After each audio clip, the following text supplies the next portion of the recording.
Hello les amis, bienvenue sur la chaîne. Aujourd'hui nous allons parler du film d'horreur teinté de folklore hindou qui s'appelle Inside, donc It Lives Inside en anglais, qui vient tout juste de sortir au cinéma. Donc nous allons voir comment est le film, la réalisation, etc. Est-ce que dans son ensemble ça fait peur? Comment est l'histoire? Est-ce que l'histoire est intéressante, etc. Et ensuite nous verrons mon avis personnel.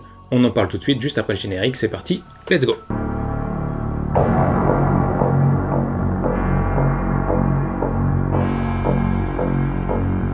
Donc tout d'abord, pour commencer, avant de faire la critique du film, avant de rentrer à l'intérieur et de disséquer un petit peu tout ce qui peut s'y passer, nous allons faire un tout petit résumé de quelques secondes sans aucun spoiler.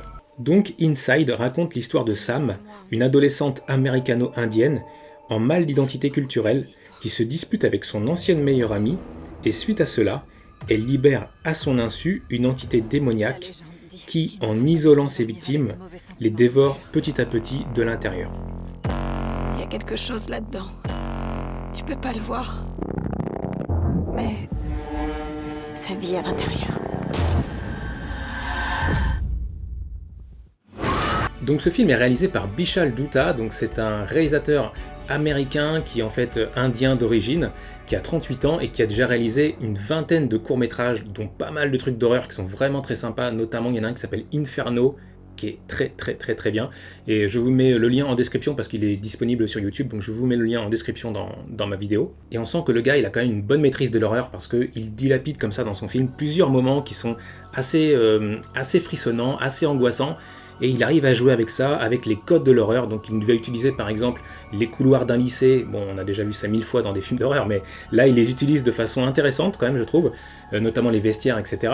Il va utiliser une maison en ruine, il va utiliser une minuterie sur une lumière, enfin bref, un placard aussi, il y a un placard sombre avec un truc un peu différent de ce qu'on voit d'habitude. Vraiment c'est intéressant, il y a quelques originalités comme ça par-ci par-là. Alors il n'y a pas de plans non plus ultra originaux comme aurait pu faire, je sais pas, Ari Aster par exemple dans Midsommar ou dans Hérédité, il n'y a pas de choses comme ça, c'est plutôt, on va dire, très correct, très, j'allais dire académique, assez scolaire sa réalisation, mais c'est bon, voilà, il y a aucun défaut je trouve dans sa réal, le montage est bon, le rythme est bon, au niveau réal je trouve que le taf est fait, il n'y a pas de faute, ça s'enchaîne bien, c'est bien réalisé, les cadres sont plutôt sympathiques, il y a des belles images parfois, donc voilà, il y a des jumpscares aussi qui fonctionnent je trouve, donc au niveau réalisation c'est plutôt pas mal. Concernant l'histoire, j'ai trouvé ça très intéressant d'aller explorer d'autres cultures que le christianisme comme on a l'habitude de voir en général dans les films d'horreur avec par exemple Conjuring, La Nonne, L'Exorciste, etc.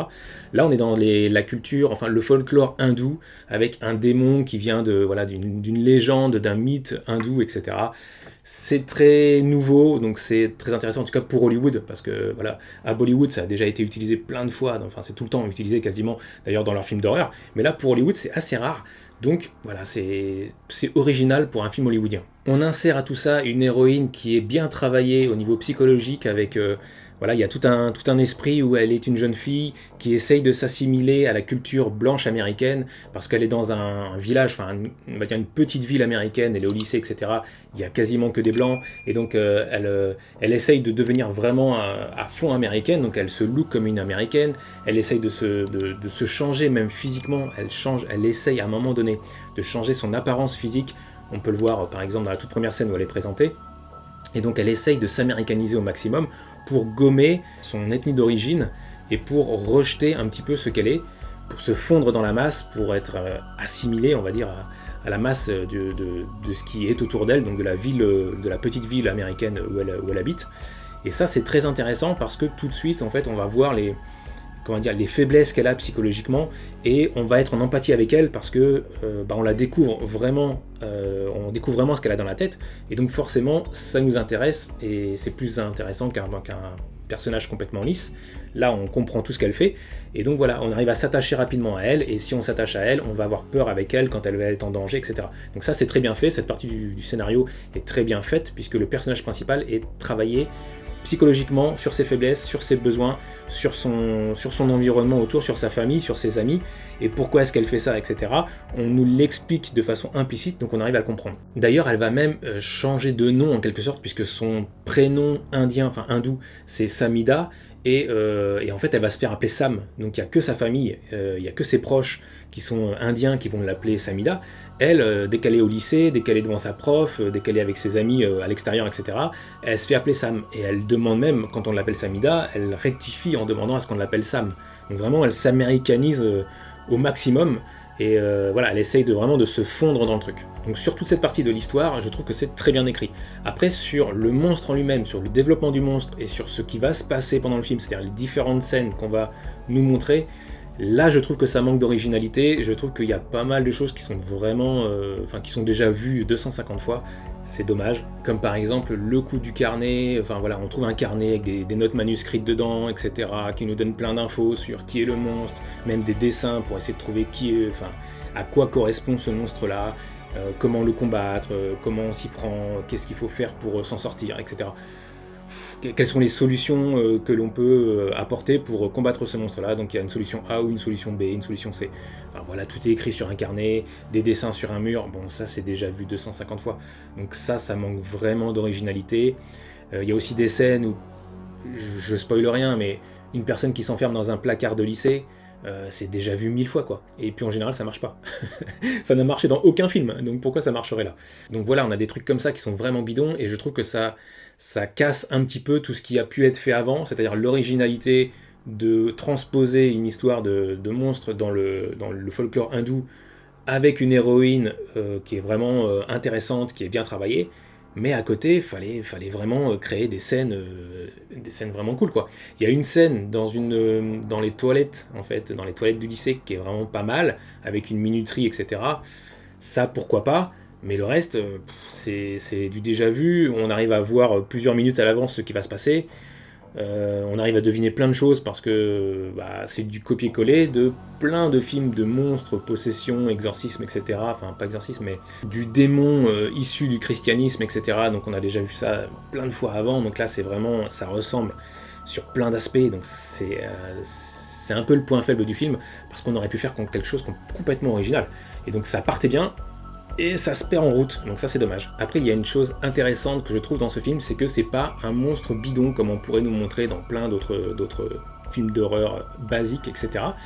Là, on a un monstre qui est une métaphore d'autre chose, et donc ça montre que c'est un film intelligent, c'est un film qui a été réfléchi, et on s'est dit, on va créer un monstre qui veut dire autre chose, un monstre qui représente quelque chose, et qui est l'incarnation de quelque chose de bien plus grand que simplement un monstre sorti du placard. Parce qu'après, mon interprétation personnelle, alors après je me trompe peut-être, mais mon interprétation, c'est que le monstre est une métaphore de la dépression, et c'est pour ça que le film s'appelle donc Inside, donc It Lives Inside en VO, donc ça veut dire sa vie à l'intérieur.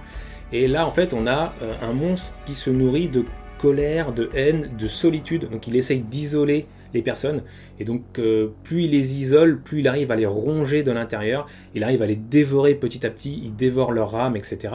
Et donc on est vraiment dans ça, on est dans une isolation totale du personnage, et ce qui fait que on pense vraiment à la dépression, parce qu'on a la personne qui se retrouve complètement rejetée par le reste, le reste du monde, et elle s'isole sur elle-même, elle se recroqueville sur elle-même, et elle se fait ronger de l'intérieur. Donc ça, pour moi, ça correspond vraiment à ça, c'est cette métaphore-là, et ça, c'est très très intéressant. Donc par exemple, la meilleure amie de l'héroïne, qui est la première victime du monstre, eh bien, elle est attaquée par le monstre à partir du moment où elle est rejetée par les autres, elle est rejetée par la communauté du lycée, elle est rejetée par sa meilleure amie, donc par Sam, et voilà, c'est à ce moment-là que le monstre l'attaque, donc que ça lui tombe dessus, donc comme la dépression, ça lui tombe dessus, elle est complètement isolée, on la voit, en fait, elle mange totalement à l'écart quand les autres élèves sont en train de manger le midi, etc. Elle est avec son pique-nique à l'écart complètement, et donc voilà, elle est recroquevillée sur elle-même. Et c'est à ce moment-là que le monstre a une emprise sur elle, donc ça c'est bien foutu, c'est bien écrit, c'est bien pensé, et c'est bien réfléchi,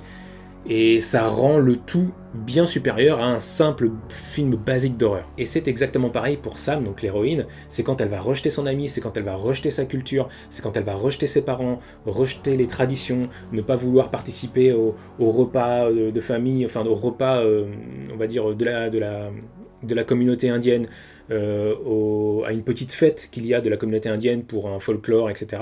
Et donc là, elle rejette tout ça, c'est là que elle se trouve un peu isolée, donc elle est isolée de sa communauté, elle est isolée après un petit peu des lycéens, etc., parce qu'elle va commencer à avoir des problèmes, et c'est là qu'elle est attaquée par le monstre. Et donc voilà, on retrouve encore le même schéma, et c'est hyper bien foutu. Et moi j'ai vraiment aimé ce côté de l'écriture. Et donc en gros, l'acceptation sociale est le sujet principal du film, donc c'est ce qui donne vraiment l'intérêt à cette histoire. Et je pense que ça fait écho très certainement à l'histoire personnelle du réalisateur, puisque il est arrivé à l'âge de 4 ans aux États-Unis, et donc voilà, il est hindou d'origine, et donc forcément il a dû avoir quelques petits problèmes s'il est parti dans des villages un petit peu... voilà, pas dans des grandes villes comme New York, s'il est dans des petites villes, il a dû probablement rencontrer des petits problèmes d'acceptation à droite à gauche, surtout entre gamins, quand t'es à l'école et que t'es un petit peu différent, bah forcément, les autres petits gamins sont pas forcément tendres avec toi, donc il a dû vivre ce genre de choses, et donc il a réussi à transposer ça dans une histoire, parce que c'est lui qui écrit aussi l'histoire de ce film, et donc il a réussi à englober tout ça, tout son perso, à mon avis, j'en sais rien, je connais pas sa life, mais à mon avis, il a dû réussir à englober tout son perso à l'intérieur de cette histoire, et ça rend le tout intéressant, et puis il y a du vrai en fait à l'intérieur de ça, on sent qu'il y a quelques scènes qui sont probablement des trucs un petit peu vécus, et donc ça c'est intéressant, et ça donne une âme au film en fait. Et donc pour tout ce que je viens de dire, à la fois que la réalisation est plutôt très correcte, sans être du très très haut level, elle est quand même bien faite. L'histoire est intéressante sur la base est très très intéressante, il y a plein de choses vraiment à travailler. Après ça devient très conventionnel dans le développement de l'action du monstre en fait, de ce que va faire le monstre, dans les endroits où on va se trouver. Voilà, c'est un petit peu du déjà vu, mais bon, c'est pas grave. Et puis dans le fait qu'il y ait une métaphore derrière tout ça, un sujet sociétal derrière le monstre, derrière l'histoire globale de ce film, je trouve ça assez intéressant. C'est un petit film d'horreur indépendant, sympatoche, qui n'a pas coûté grand chose, c'est un petit budget, mais qui mérite son coup d'œil. Et donc pour tout ça, je mettrai au film la note de 12 sur 20. Donc voilà, c'était une petite critique pour patienter en attendant la nonne numéro 2 qui va sortir là, et qui va être à mon avis un très très gros événement dans les films d'horreur de cette année. Et donc voilà, pour patienter, je vous ai fait cette petite critique de ce petit inside. Honnêtement, si vous avez le temps, si vous savez pas quoi faire ce week-end, foncez voir ce film, vous allez bien vous amuser, c'est un petit apéro avant la nonne. Donc nous on se voit très bientôt pour la critique de la nonne justement, et voilà, je vous dis à bientôt, vive l'horreur, ciao.